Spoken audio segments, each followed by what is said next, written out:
Kemarin saya ada di Jakarta dan mengadakan kebaktian bersama-sama dengan Mahanaim, Hananiel, dan SHRK. Kita ini kerap kali tidak ngerti, saudara. Demikian juga saya sendiri pada waktu ada di Jakarta, saya itu tidak nyadari diundang sama Agung, dan saya cuma bilang oke. Setelah oke saya bilang, ada apa sih Tuhan? Kemudian baru saya tahu bahwa itu adalah hari Jemaat Agung. Oh. Karena kita kini kerap kali hal yang begitu itu sudah menjadi kebiasaan. Sehingga apa yang terjadi bagi kita itu biasa. Contohnya bangsa Israel keluar dari Mesir, dia penuh dengan mujizat kuasa.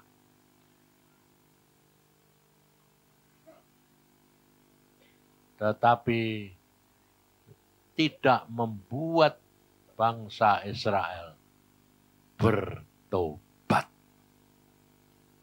Bayangin, saudara. Dia keluar dari Mesir dengan penuh mujizat kuasa, tanda-tanda ajaib.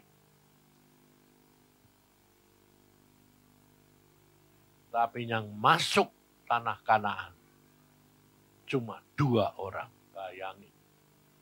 Dari 2 juta orang, 2 orang. Kenapa, saudara? Kita kerap kali tanya, saya terus terang sampai tidak bisa mengerti. Dan Tuhan mengatakan, karena Yosua sama Kaleb mempunyai jiwa yang lain.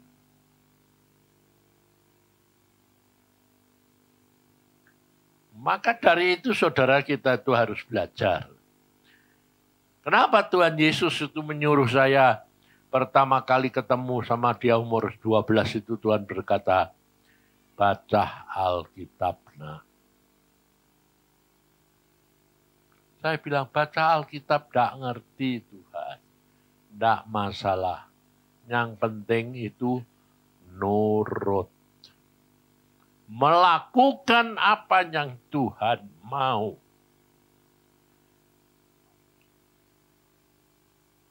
Makanya sampai sekarang pun saya mengalami, menyadari bagaimana semuanya itu hanya karena firman.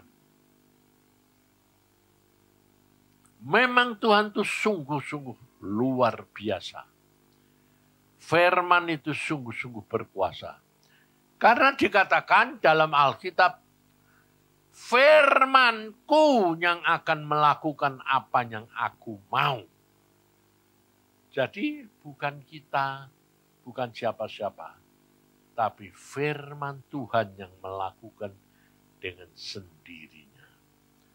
Hal seperti itu yang kerap kali kita tidak bisa mengerti dan tidak bisa menerima. Makanya dikatakan dalam Alkitab, hanya karena percaya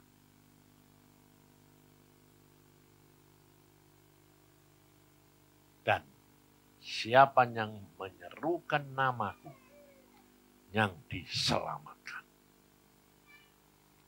Jadi kerap kali kita itu tidak menyadari saudara bahwa kehidupan di dalam dunia ini untuk bisa masuk surga itu banyak tergantung dari hal-hal yang dalam kata-kata saya sadet, saknyet.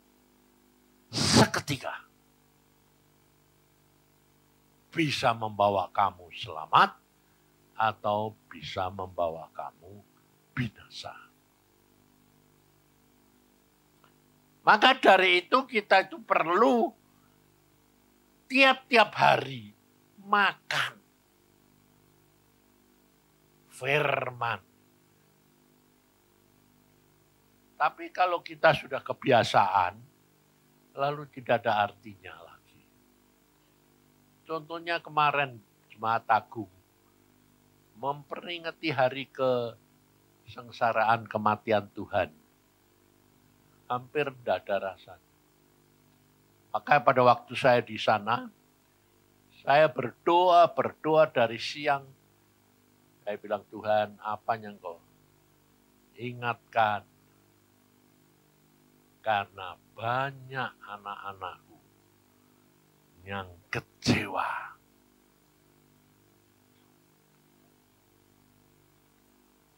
Kata-kata Tuhan Yesus, jangan kamu kecewa dan diikuti dan menolak aku.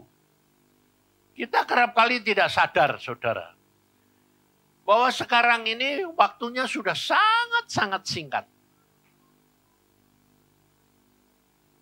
Tapi kita kerap kali tidak sadar. Karena apa? Dihadapi dengan kenyataan-kenyataan yang membuat kami takut, khawatir, dan akhirnya kecewa.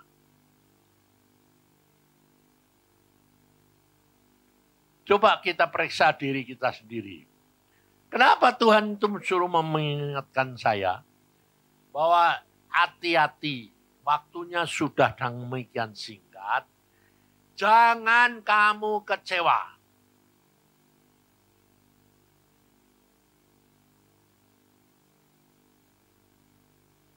Karena kalau sudah dekat waktunya, kita itu dihadapi kenyataan-kenyataan yang membuat kita itu takut, khawatir.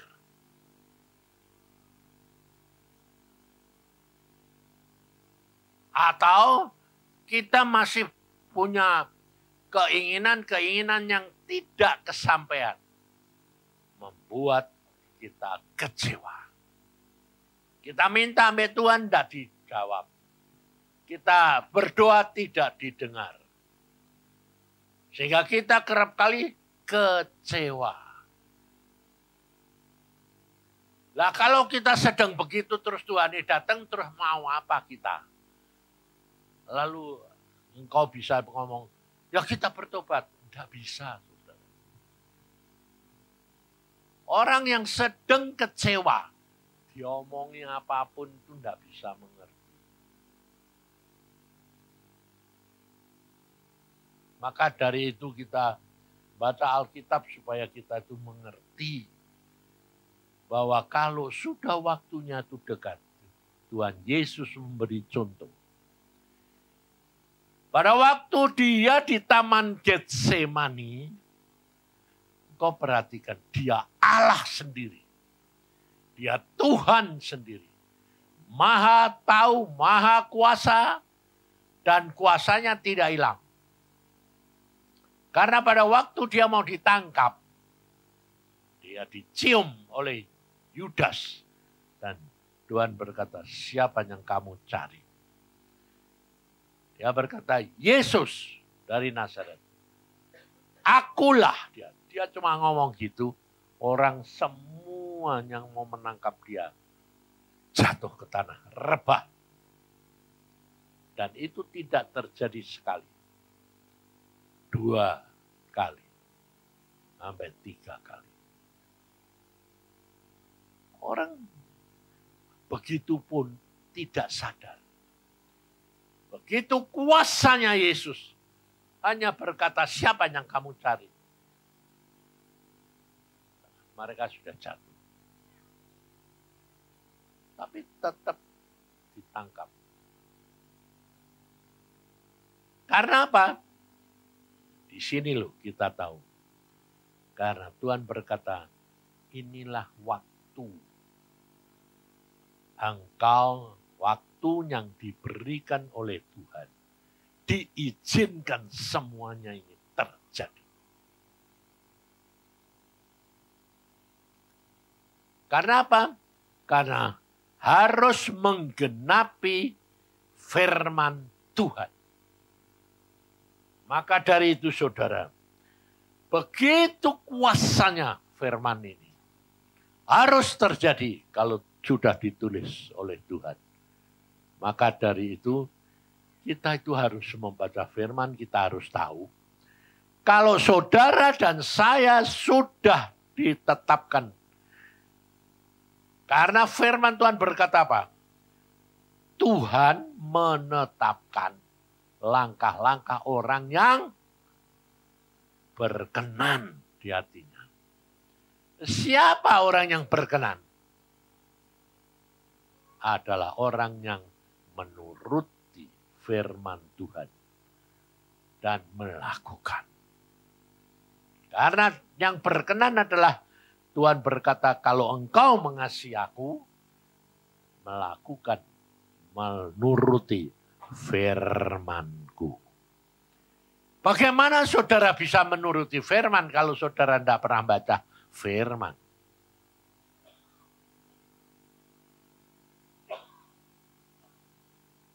Makanya jangan dikira bahwa itu semua sepertinya tidak ada artinya. Justru itu yang pegang peranan.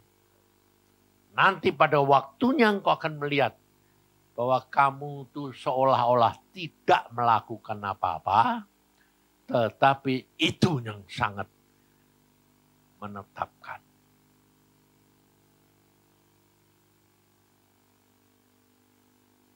Dan menetapkannya itu dengan apa yang kamu lakukan itu seolah-olah tidak sadar. Contohnya di dalam Matius 25. Ada kambing dan domba. Yang domba-domba dikatakan, pada waktu aku sakit kamu mengunjungi aku, pada waktu aku di penjara kamu mengunjungi aku, pada waktu aku kekurangan kamu bantu aku. Domba bilang apa? Kapan Tuhan? Aku tidak melakukan. Karena apa?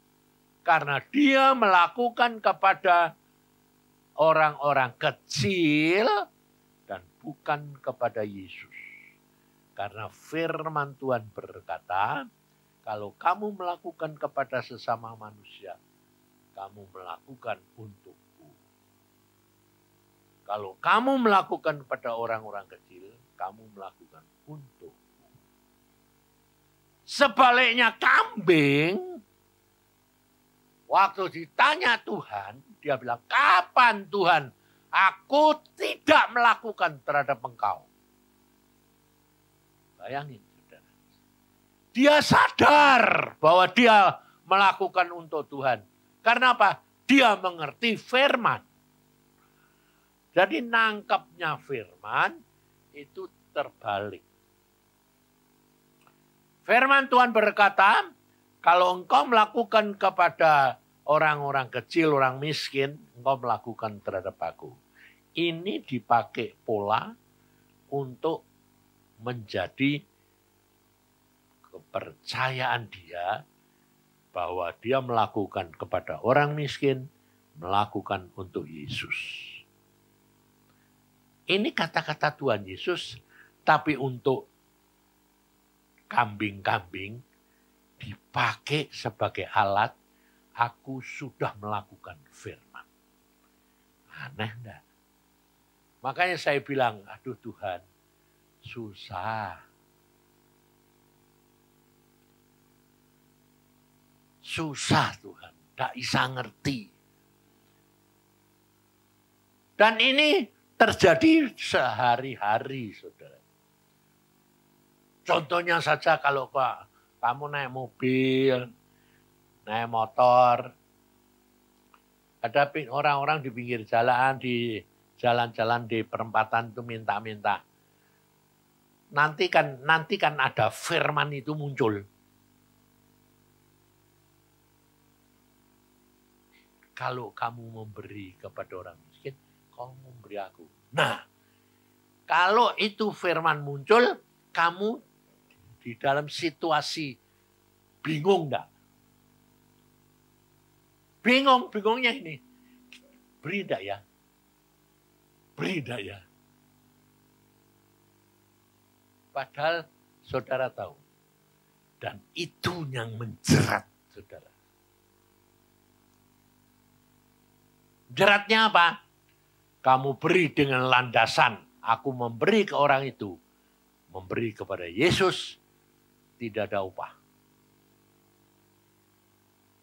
Tapi kalau kamu memberinya dengan dasar firman Tuhan yang sama. Lalu kamu mengatakan, aku cuma mau nurut. Tuhan berilah orang miskin. Bedanya tipis enggak? Hah? Tipis sekali enggak?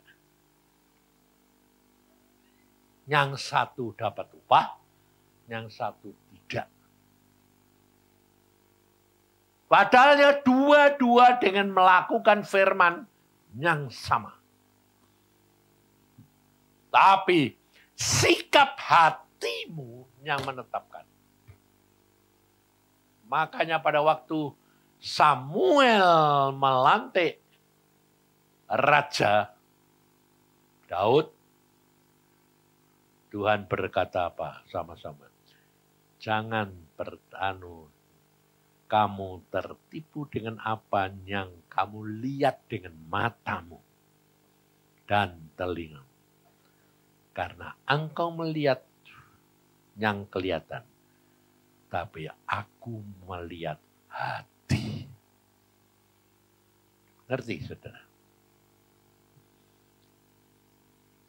Makanya kita kerap kali itu tidak menyadari bahwa apa yang kita lakukan meskipun dasarnya firman. Tapi itu salah. Itu kesombongan. Karena apa kesombongan? Kita melakukan berdasar pendapat kita sendiri. Pengertian kita sendiri. Makanya Tuhan berkata, apakah kalau nanti aku datang, aku dapati iman di bumi? Karena apa, saudara? Karena banyak orang Kristen yang ikut Tuhan. Bahkan hamba-hamba Tuhan ikut Tuhan dengan caranya sendiri. Yang menurut pendapatnya itu baik. Belum tentu di hadapan Tuhan dihargai. Makanya saya selalu pesan, tanya Tuhan dengan sikap hati yang netral. Mau sungguh-sungguh nurut Tuhan. Bukan berdasarkan apa yang kita lihat, apa yang kita dengar. Karena Tuhan sudah mengatakan, saya pada waktu kemarin di sana, ini sedang tari-tarian luar biasa kayak gitu. Tuhan berkata begini, kamu lihat, aku sudah melakukan semuanya.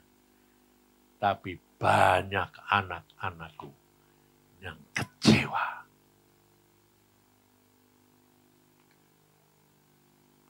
Kita sudah diberkati, dituntun Tuhan. Tapi kalau kita tidak kesampaian, apa yang kita kepingin, kita harap, kita rindukan, kita kecewa. Itu pun satu hal yang menyebabkan kita terhilang.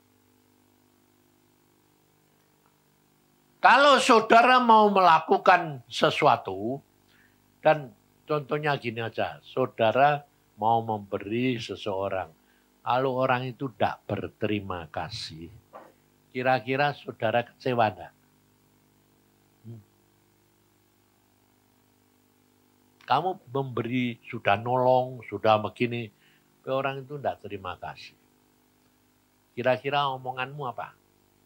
Udah ditolongi dan udah tahu diri. Ya tak? Itu saja sudah salah. Apa yang engkau lakukan sia-sia, kosong. Tidak berarti. Makanya Tuhan sampai mengatakan, kalau engkau memberi dengan tangan kanan, tangan kirimu jangan lihat.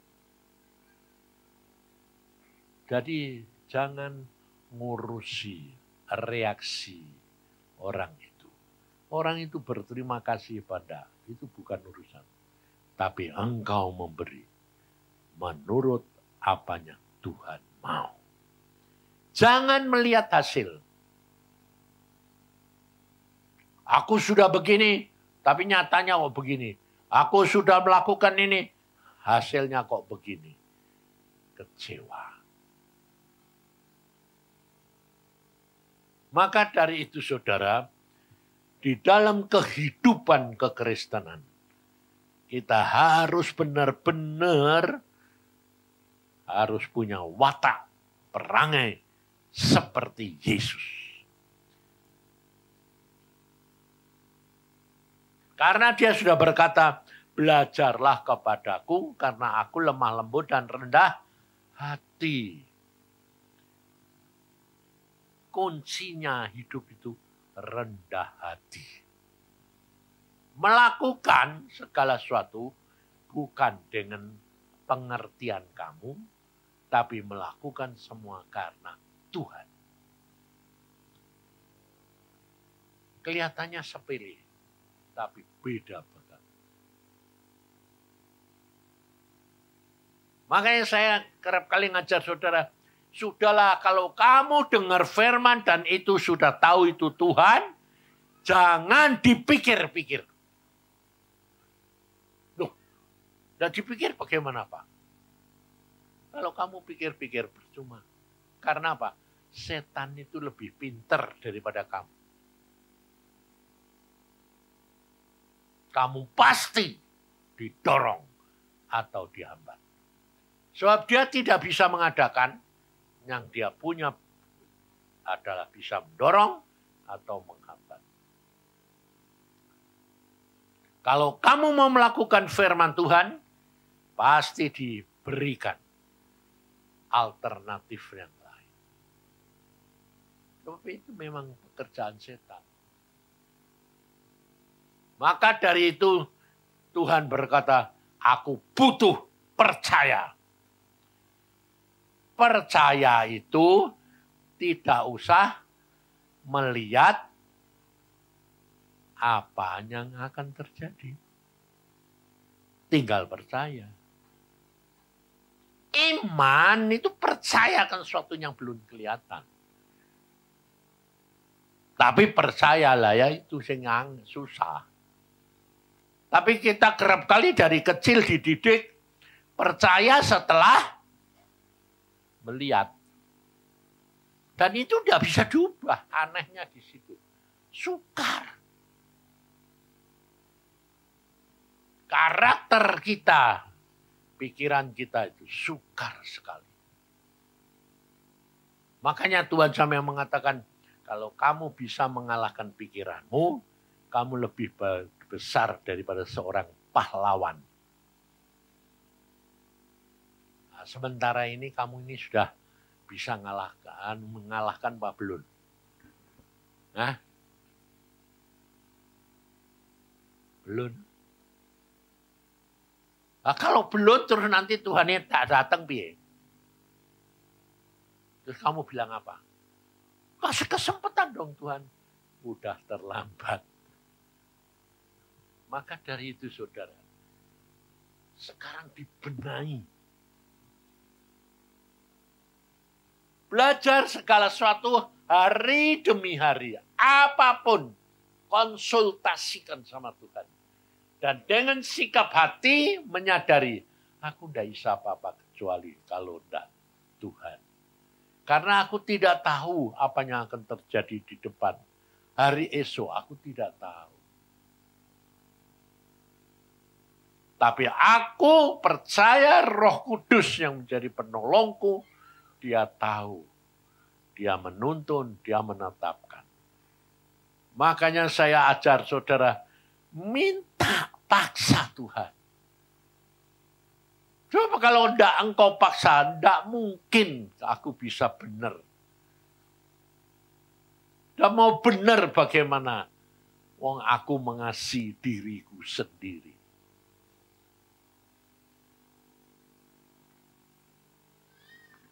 Dan keakuan kita, kesombongan kita ini yang menjadi penghambat. Dengan tidak sadar. Maka dari itu saudara, Tuhan memperingatkan. Pada waktu saya melihat gitu Tuhan bilang, aku sudah mati buat kamu semua. Tapi lihat itu anak-anakku, banyak yang kecewa. Hanya karena apa yang dia ingin tidak sampai, apa yang dia mau dia tidak sampai, dia kecewa. Atau dia kepengen berbuat seolah-olah baik untuk Tuhan, tapi tidak diterima. Kecewa. Maka saudara, marilah kita ngomong sama diri kita sendiri. Jangan kamu kecewa dan menolak Tuhan. Omong.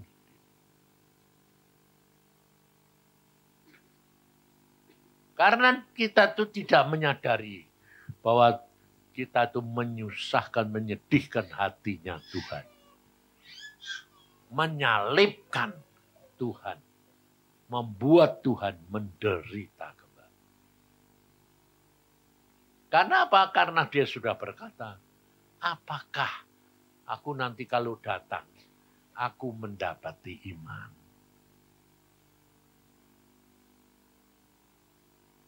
Karena banyak orang kehilangan iman. Sebabnya apa? Kenyataan yang dilihat. Indonesia ini sudah mau dipasangi chip. Tapi kita berdoa. Saudara tahu, diundur tahun depan. Jadi tahun ini tidak jadi lagi. Wah, kita berdoa gini. Tuhan, tahan. Bisa, tapi sampai kapan?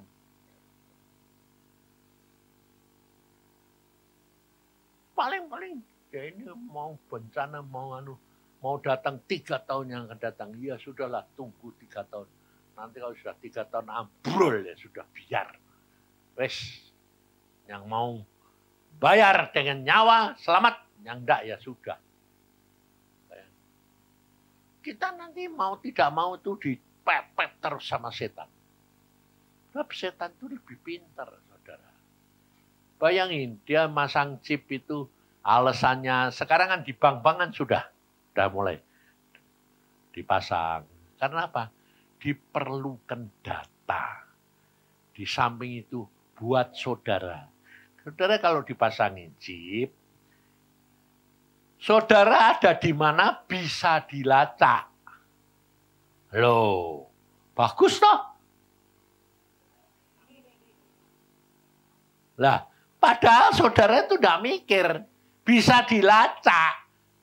Yang ngelacak siapa? Yang ngontrol chip. Ya toh?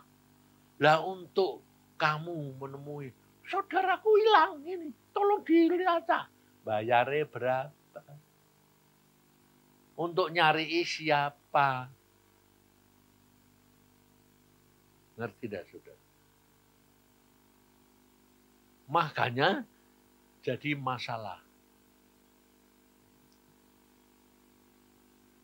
Nah, nanti pemilihan presiden apa itu? Yang kerja sama-sama Amerika.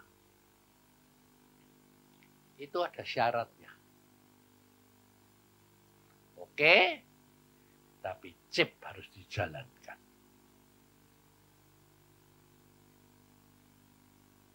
Kita jadi bingung dah. Tak usah bingung, saya sampai tak doa gitu. Tuhan, chip ini piye. Nanti bagaimana? Tuhan cuma ngomong gini, tidak usah dipikiri banyak-banyak, pusing. Karena kamu tidak tahu apa yang akan terjadi. Itu Tuhan bilang gini, itu sama dengan uang. Sama dengan uang. Kamu di negara mana, ya ada uang itu. Tergantung sikap kamu. Kalau sikapmu, uang adalah seperti firman Tuhan, alat untuk aku pakai. Tapi tidak uang yang menguasai kamu. Nah, kita itu tidak sadar. Terutama anak-anak muda yang baru bangun.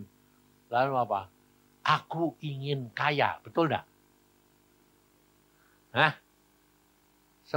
Semua kepengen kaya enggak? Itu enggak sadar kalau mamon itu adalah tuannya. Kalau kamu ingin kaya, itu kamu masuk dalam jerat pencobaan.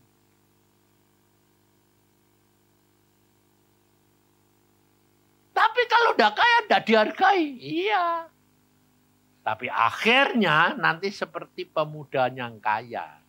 Tuhan berkata apa? Jual. Ikut aku. Wah, mikir. Kaya atau ditinggalkan ikut Yesus. Tahu lebih baik ikut Yesus, betul? Tapi kenyataannya tidak mampu.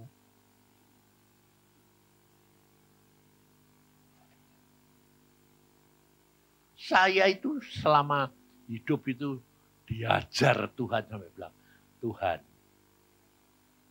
aku dulu waktu muda kepengen kaya. Malah gagal terus dah, gagal. Tapi karena kamu sekarang habis gagal, kamu sadar. Kamu menyerahkan hidupmu dalam tanganku, aku yang ngatur. Memang seolah-olah tidak punya apa-apa. Tapi setelah ikut Tuhan, Tuhan menggerakkan. Bayangin saudara. Orang bisa memberi kepada saya. Itu kalau tidak digerakkan Tuhan, tidak mungkin. Toh. Ya toh? Tapi pandangan orang lain yang kepengen kaya bilang, ya tidak keren. Keren kalau punya, tapi tidak diberi. Tapi usaha sendiri. Ayo. Itu kesombongan enggak? Ngerti? Tapi kamu ngelakuin enggak? Ini kita kerap kali tidak sadar. Oh, saya tuh dulu mau jadi hamba Tuhan. Saya ngomong loh sama Tuhan. Aku mau jadi hambamu. Tapi aku mau seperti Paulus. Kerja sendiri buat hidup. Tapi tidak diberi orang lain. Jadi saya pertama kali waktu terima persembahan perpuluhan, saya itu menderita luar biasa. Malunya luar biasa. Tapi karena sudah sekarang menjadi kebiasaan, malah seneng. Padahal dulu malunya luar biasa. Diberi persembahan itu malu. Gengsi dong.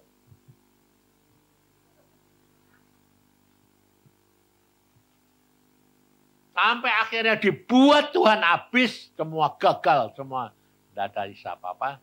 Akhirnya Tuhan memberi ayat itu. Engkau harus ngomong kepada dirimu. Engkau adalah hamba yang tidak berguna. Bukan apa-apa masih berguna. Hamba yang tidak berguna. Karena saya ternyata tidak melakukan apa-apa. Oh, dulu saudara waktu dipakai Tuhan, berdoa sembuh, berdoa orang mengalami mujizat. Merasanya bangga, Tuhan bilang, yang ngelakuin itu siapa?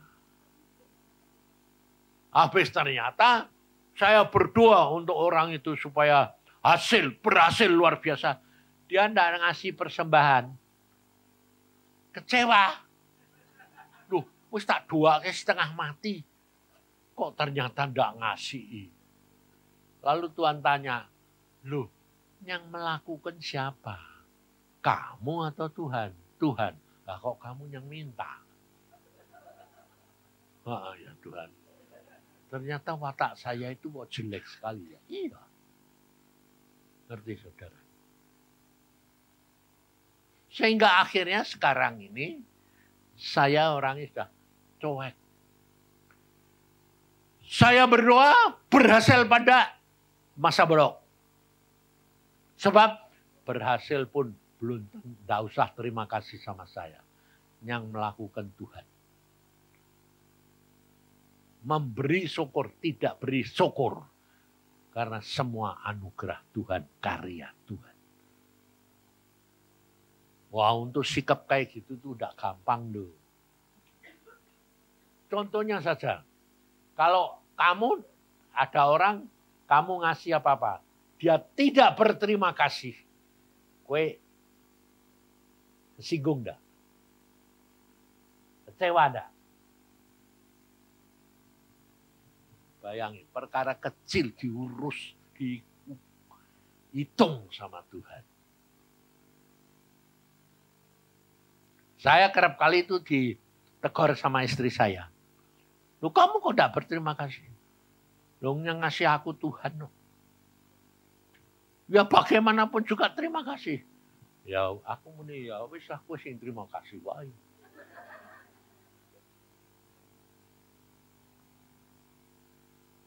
Jadi semua itu kita itu sebetulnya tidak ada yang baik. Terima kasih salah. Tidak terima kasih salah. Itu kayak Tuhan Yesus. Bayangin Tuhan Yesus sudah mati di kayu salib. Tetap disalahin. Tetap salah. Contohnya sajalah. Kamu lihat tadi gambar Tuhan Yesus dicambuk, dianiaya itu. Kamu merasa apa? Biasa toh? Karena sudah biasa, sudah dengar, sudah ngerti. Tapi coba kalau kamu itu yang dicambuk kayak gitu. 1/10-nya aja sudah peot.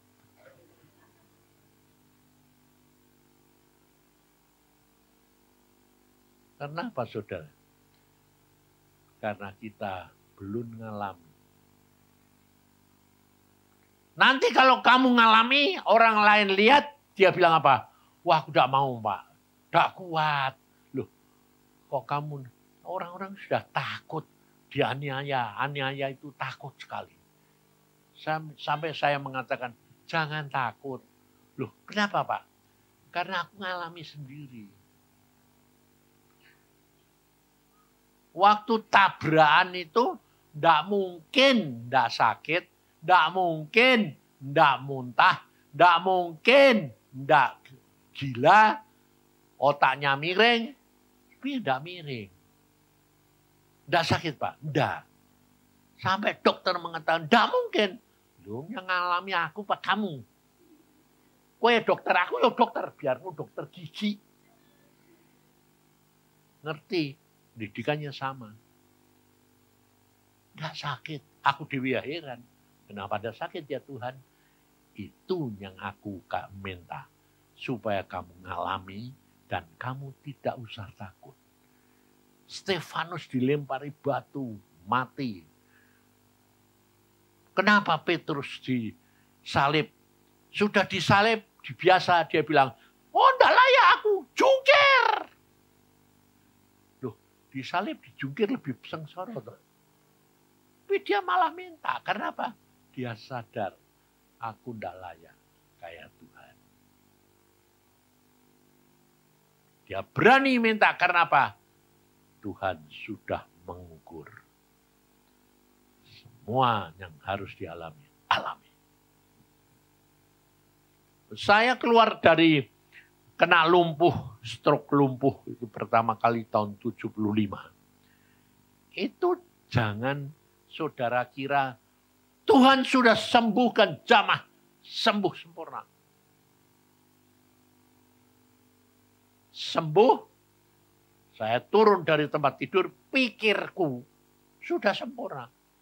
Baru keluar dari tempat tidur, gelinding jatuh. Berdiri saja tidak bisa. Aku bilang, loh Tuhan, aku kan sudah sembuh. Sudah.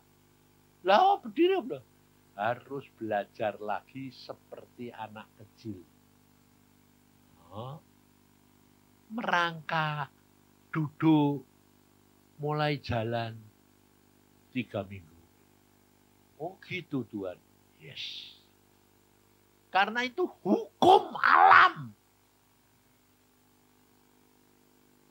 Tapi kayak Lazarus mati, mau bangkit ke, langsung jalan. Bisa kalau aku mau. Bayangin. Kalau kamu yang mau, no. Sampai aku ya tanya loh. Baca Alkitab tuh tanya. Orang zaman dulu mati di gua toh. Kan dimasukkan gua. Kalau Tuhan Yesus berkata, Lazarus keluar. Keluarnya bagaimana? Jedung. Tidak bisa. Wong gua. Ayo, keluarnya piye? Apa? Merangkak. Kamu baca, makanya itu dekwe nanti di situ kita tahu. Tidak bisa merangkak. Kenapa? Kain penutup mukanya masih ada. Kalau kamu merangkak bangun, jatuh enggak? Bayang. Aku sampai tanya loh. Keluarnya piye Tuhan?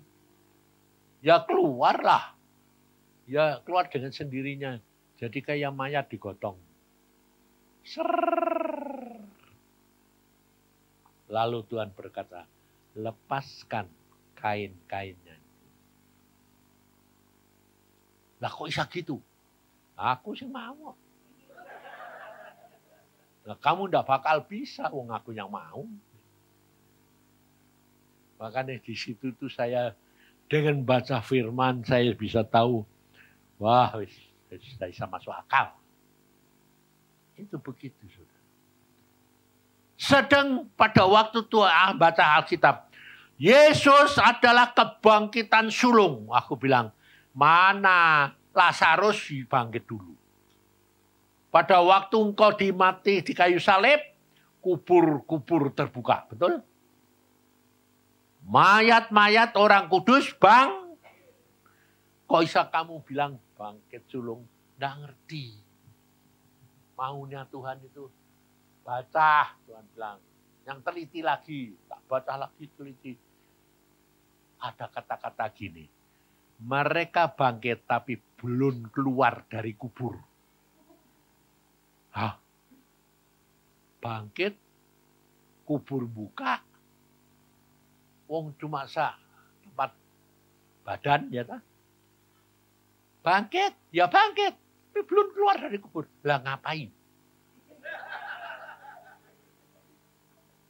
Aku muni, lah ngapain Tuhan? Baca lagi bawahnya. Setelah Yesus bangkit dari antara orang mati, baru dia keluar. Jadi 3 hari itu gelundang-gelundung dikubur, bayangin saudara. Kamu bangkit, gak boleh keluar dari tempat tidur. Jalan jadaisa, ya di tempat tidur, gelundang-gelundung. 3 hari 3 malam. Ayo bayangin, Tuhan tuh suka gurau. Aku bilang, kowe itu kok ya lucu-lucu. Suka gurau kowe itu. Tuhan bilang, aku enggak gurau. Supaya manusia itu sadar. Dia bangkit sekalipun. Kalau tidak Tuhanmu yang mendahului, tidak bisa. Sampai perkara kecil-kecil itu, saya baca Alkitab itu, kadang-kadang saya ketawa sendiri. Ya tak? Jadi kayak orang gila enggak? Itu dengan Tuhan luar biasa. Maka dari itu saudara, jangan kamu kecewa. Apapun yang kamu alami, ngucap syukur. Karena kamu harus percaya, tahu ujungnya adalah kebahagiaan. Sebab Tuhan sanggup mengubah apapun yang terjadi dalam hidupmu. Jangan takut, jangan khawatir. Kita hanya menderita sementara. Maka Paulus berkata, kalau penderitaan kita ini dihitung dengan nanti kita dapat di surga, tidak ada artinya. Di sana itu sudah damai sejahtera. Lalu banyak orang takut. Pak, di sana bisa jatuh dalam dosa enggak? Dulu bisa. Sekarang enggak. Kalau dibiarkan seperti zaman dulu, waktu setan jatuh, saya tanya, Tuhan, di surga itu enggak ada dosa. Kenapa setan bisa jatuh? Yes, dulu. Nah, lalu saya bilang, oke, sekarang bagaimana? Enggak bisa. Bagaimana taunya? Saya bilang gitu. Tuhan bilang, alami. Alami. Berarti aku mesti dibawa ke surga. Betul enggak? Ngucap syukur. Aku bilang, terus Tuhan, alami. Oke, saya bilang. Tahu-tahu dibawa. Bless. Setelah di sana, watak perangiku mata keranjang ingat. Katanya. Malaikat cantik-cantik. Aku cuma enggak ngomong loh. Belum ngomong. Cuma gini dong. Tuhan langsung tahu gini. Kowe nyari apa? Aku enggak jawab loh. Aku enggak jawab. Tapi Tuhan lebih tahu. Dia jawabnya gini. Di sini kamu tidak bisa berbuat dosa. Aku tanya loh. Aku itu orangnya tidak kayak kamu. Enggak. Aku berbuat dosa apa? Masih kayak gitu. Kurang ajar enggak? Tuhan bilang, apa yang kamu cari?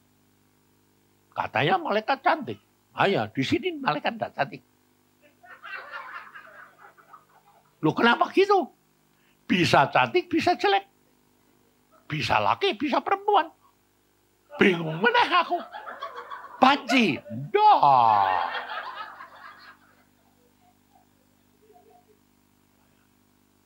Tidak bisa mengerti. Jadi kenapa tidak bisa berbuat dosa? Karena dulu setan itu bisa jatuh dosa. Karena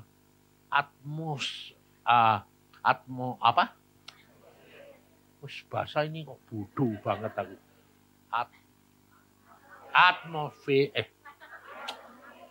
Ini loh bayangin, enggak dokter geblek wadai. Bahasa asing ra iso sama sekali. Suasananya itu enggak menguasai. Sekarang karena Tuhan tahu setan jatuh. Kalau orang manusia ini pulang dari dunia, kalau suasananya tidak dikuasai sama Tuhan, tetap masih berbuat dosa. Kalau berbuat dosa, kira-kira surga ini tambah sepi padahal. Naik ke surga dosa leh buang meneh. Ya sepi toh ya. Makanya di sana sebelum masuk surga dimasukkan daerah penampungan. Diobati dengan daun pohon kehidupan yang suka bohong, yang suka mata keranjang, nah, itu diobatin semua. Sudah bersih, baru Tuhan bilang masuk. Sebab kalau enggak, manusia tetap berbuat dosa lagi. Sebab Alkitab sudah ngomong, apa yang kamu ikat di dunia terikat di. Jadi kamu masih bawa terus dosa. Maka dari itu saudara, kalau kamu hidup tidak ngalami sendiri sama Tuhan, tidak kuat. Tapi kalau kamu sudah mengalami hidup dengan Tuhan, kuat, rileks, santai saja. Semua kemukakan Tuhan, ceritakan apa adanya, maumu apa Tuhan. Aku mau mengalami dan aku mau melakukan apanya Engkau suka. Maka dari itu saudara, jangan kamu kecewa dan menolak Tuhan. Itu harus diomongkan.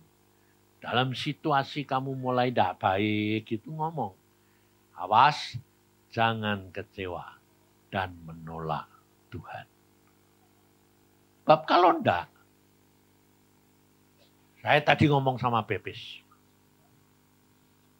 Diskusi sama Bebes.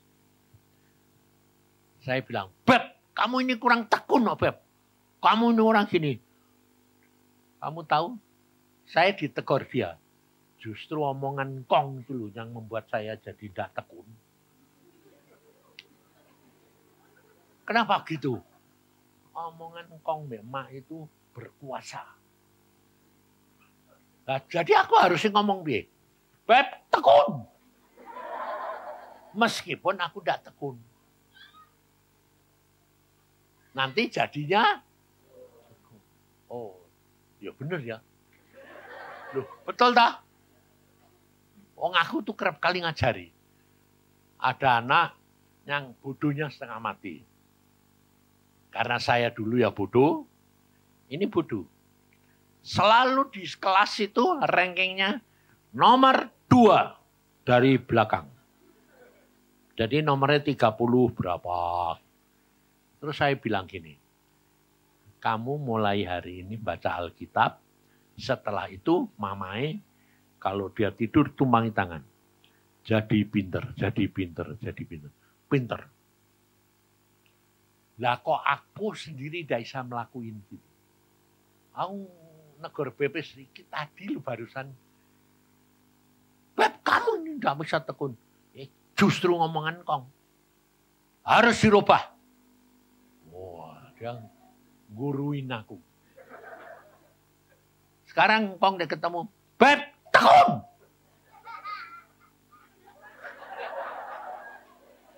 Nanti dia bilang, aku bilang, amin.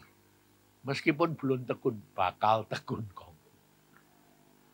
Aku bilang, aduh Tuhan, betul. Jadi kita itu kerap kali tidak sadar, saudara. Bahwa kita sendiri tidak bisa melakukan firman Tuhan. Sebab memang Alkitab berkata, apa yang kamu ucapkan, itu yang akan kamu tuai. Jadi kita harus ngomong positif. Tahu, tidak mata keranjang. Beb, jangan mata keranjang. Jangan bilang, Beb, tidak mata keranjang. Nah, gitu.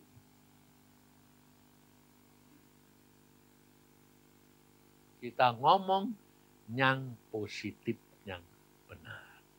Sebab apa yang kita omongkan, itu yang harus menjadi kenyataan. Itu firman. Sebab dikatakan mati hidup dikuasai lidah. Tapi kita kerap kali tidak bisa ngerti. Makanya mulai kita praktek. Nanti kalau sudah praktek ketawa sendiri kamu. Karena apa? Kayak orang gila. Karena apa? Ngomong kebalik-kebalik terus. Bodoh diuneni pinter. Ya toh? Males diuneni rajin. Nah, orang gila toh. Tapi itu Tuhan maunya begitu. Maka dari itu ya, kita belajar akan firman Tuhan dan berkata, jangan kecewa dan menolak Tuhan. Soalnya apa saudara? Seperti Yohanes Pembaptis, seorang yang rohaninya maupun apa, dan punya roh Elia. Sekalipun pada waktu dia di dalam penjara, dia mengutus muridnya, tanya Tuhan Yesus, engkau yang kami tunggu atau orang lain? Bimbang toh? Karena apa? Karena dia merasa, kenapa Yesus berkuasa kayak gitu, kok enggak nulungi aku? Mengasihi diri sendiri. Maka dari itu, harusnya apa? Mengucap syukur. Dalam penderitaan, dalam apa? Mengucap syukur. Kalau kamu mengucap syukur, tandanya kamu memuliakan Tuhan dan percaya kepada Tuhan bahwa Tuhanmu itu baik. Waktunya sudah amat singkat, kita wis toh ngucap syukur saja. Apapun terjadi, terima kasih Tuhan. Pasti baik. Amin. Ayo, sembahyang.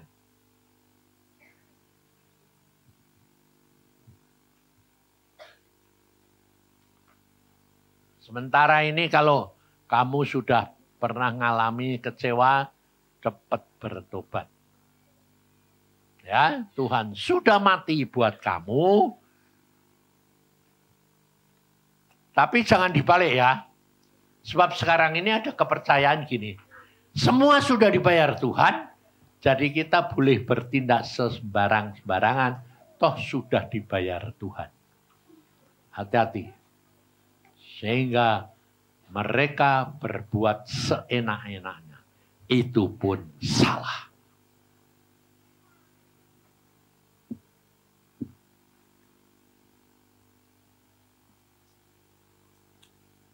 Tuhan, hamba-Mu sudah sampaikan. Tapi tidak akan bisa kalau tidak Engkau sendiri berbicara kepada kami pribadi demi pribadi. Harus Engkau sendiri Tuhan. Sebab kami ini manusia-manusia yang degil. Tidak dapat diberitahu kalau dah timingnya tepat pas.